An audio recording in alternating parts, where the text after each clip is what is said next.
I'm just going to have him say it. Welcome back.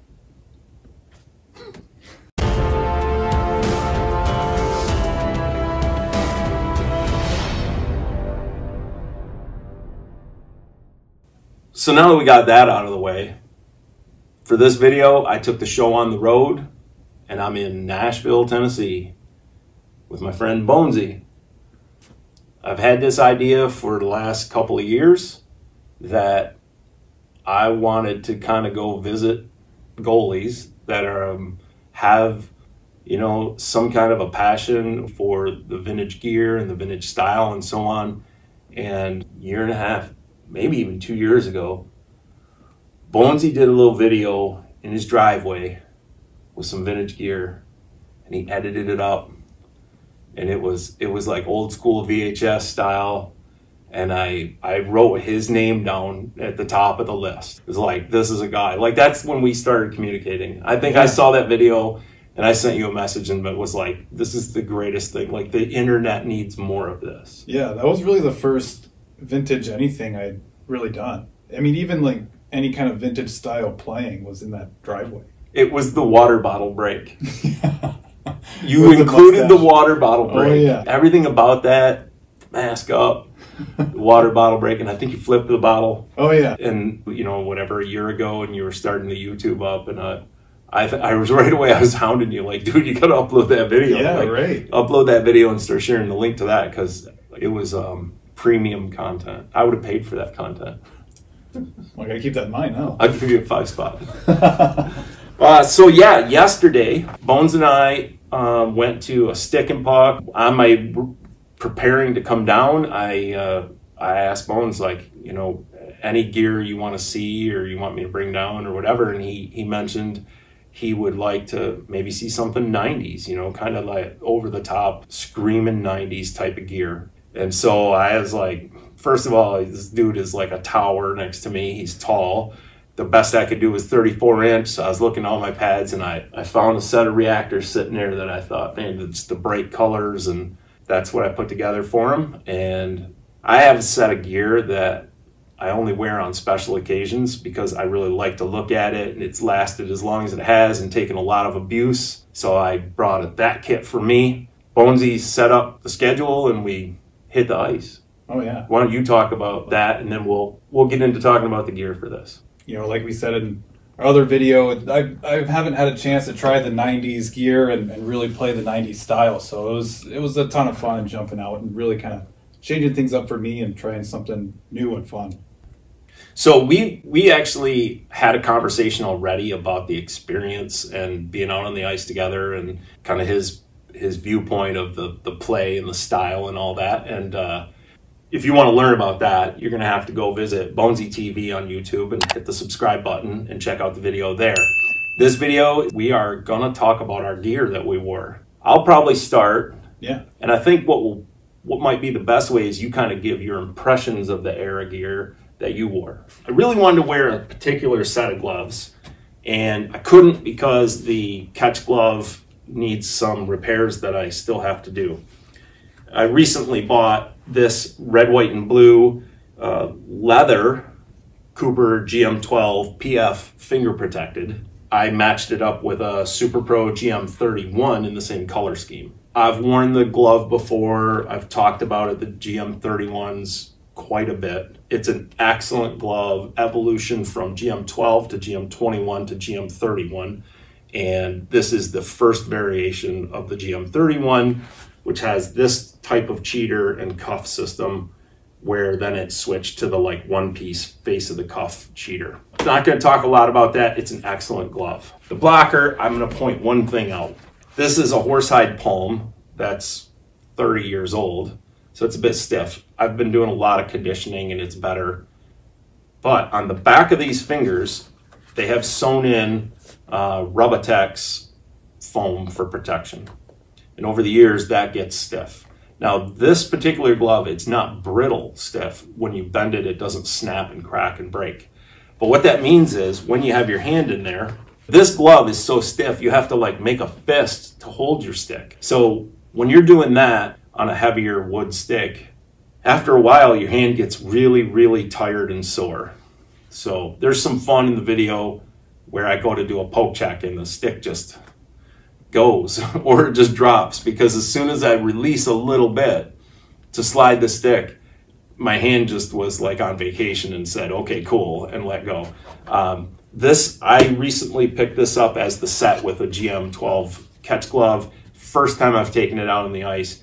These are my red GP95 L 32-inch leather pads. If you own or know of another red leather set of GP95s anywhere in existence, let me know. I'd love to see pictures of them because I've never seen another set like this. This set of pads is just amazing that they still exist, and they still exist 100% intact. I haven't changed the straps, the buckles, nothing. I've done nothing. In fact, I haven't even cleaned puck marks off of it. They are puck marked everywhere on the sides, and that history means a lot, so there's no reason to remove it.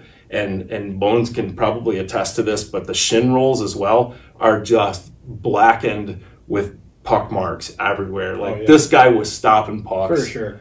The pads are early mid-'80s, and I went backwards a little bit with my fiberglass and Kevlar mask made by Brian D. Clark out of Winnipeg. And once again, Brian, thank you. I love it.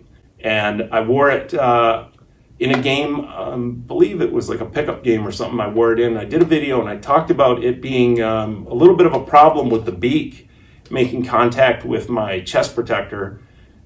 This game, I was wearing the old two-piece belly pad and shoulders, and it didn't interfere at all. And I don't really know why it was any different. Maybe I just felt more comfortable, or I quit looking down at my feet. I don't know. We had fun, and I was wearing this with skaters. I had no clue what their skill level or etiquette was. So we'll talk quickly about Bones' gear. I'm not going to talk a lot about it because I brought a Cooper Reactor 5 full set because I really looked at that when I was sitting at my computer and we were messaging back and forth. I'm looking around at the collection and I thought that's the answer for him. So I brought those. I've got a whole review on the construction and the history of the Reactor 5s. I'll put a link up in the corner and down in the description. You can go view that if you want to learn about that. And honestly, I think I wore those not that long ago too, so you can check out the other videos. But really what I'm interested in is Bones. Like, what'd you think? Well, I thought a lot of things. I mean, the first time you pulled these out of the back of your truck, and I thought, wow, I mean, first of all, the pads look incredible. They're in such great shape. But, you know, putting on the glove for the first time, I mean, this thing is huge. I mean, it takes up so much space. And, I mean, very well broken and closes very well. But I like the fact that you're seeing a lot of modern guys doing, like, the Digiprint pads, but they're doing, you know, this style graphic to make it look like this old pad, but putting on the real deal and obviously playing different era, different style. I was pretty impressed with the glove. Like I said, it took up a ton of space. You know, I felt like everything was just going right in the pocket.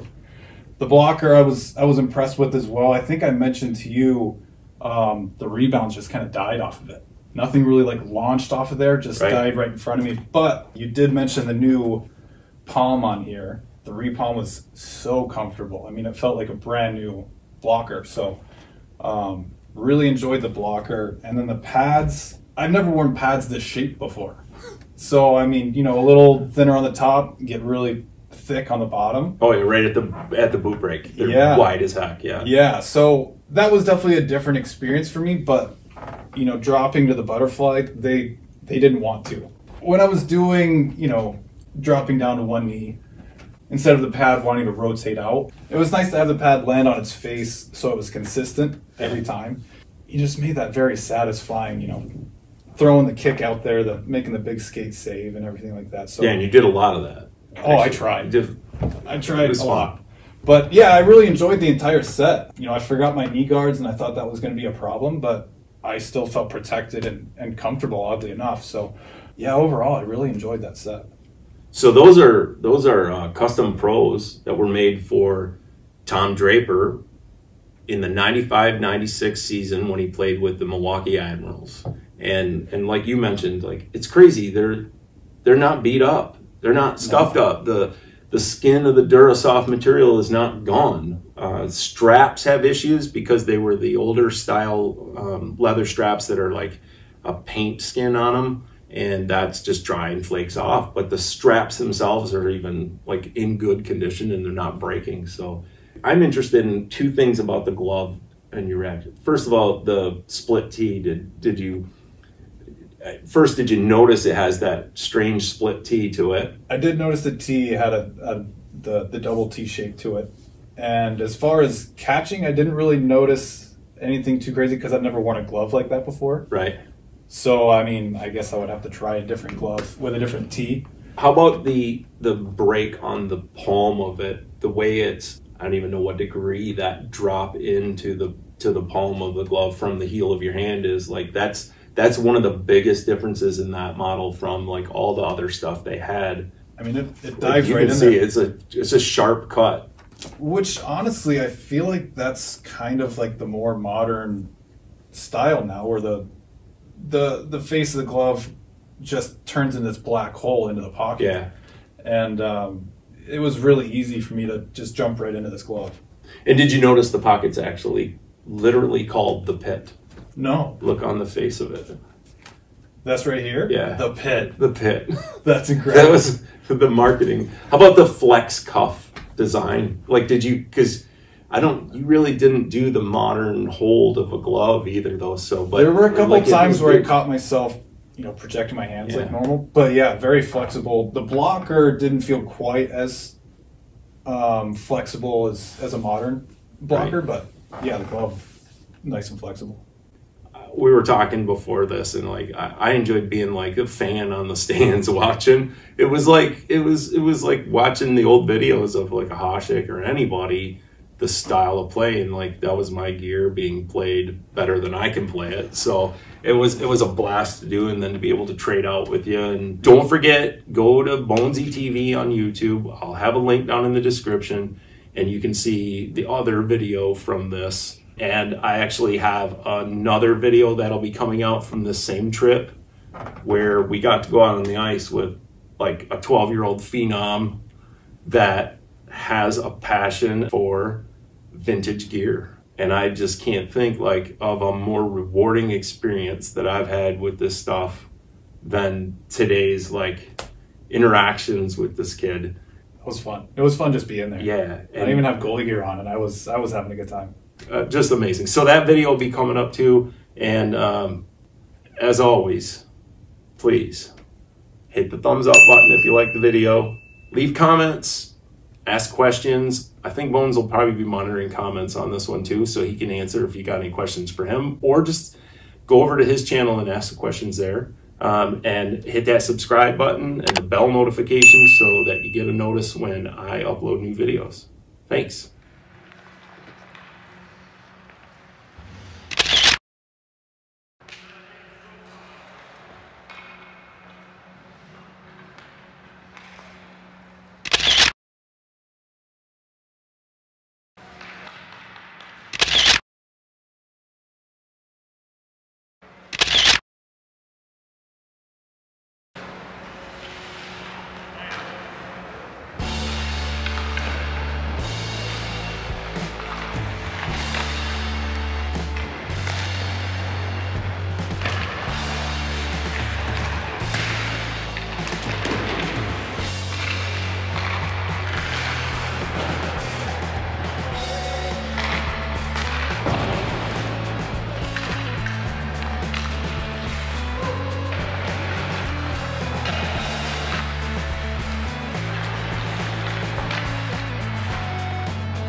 Woo!